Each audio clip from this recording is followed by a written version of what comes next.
From your perspective, what's the best outcome for a couple who uses this workbook? Ooh, I love that question.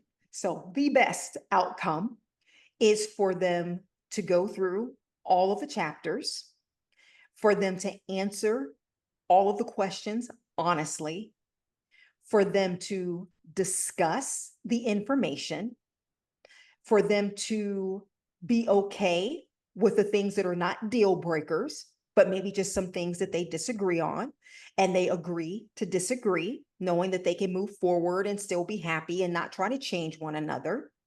And they honestly feel that, yes, like they can feel it inside them that this is, this is going to work because we're willing to continue to talk and we're willing to continue listening to each other and we are willing to grow and become a better version of ourselves because ultimately that's what happens in marriage for people who allow it.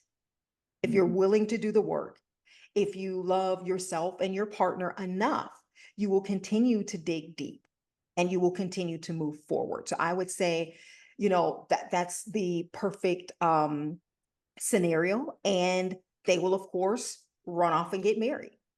Mhm. Mhm.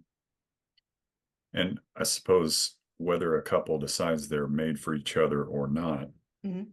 the book can get them to that decision point, which either way sounds like a positive development. Yes. And here's another thing, because this just occurred to me as well. Another good outcome would also be couples who realize it is not meant for us to be together and they find a way to part peacefully. Yeah. Because everyone who reads this book is not going to be meant for them to be together.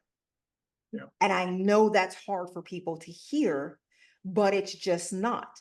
And it's also a possibility. But if that's their truth, that is also success. We think that, just running down the aisle, for happily ever after is this wonderful, great story. And it is if it can end up being happily ever after. But if you're running down the aisle and it's just going to wreck itself later on in the future, then you're not doing yourself any favor. So again, if they're coming together and they're making an honest, you know, decision within themselves and then sharing that information with their partner, then that also is a success story. Yeah. Heartbreaking, but also a success.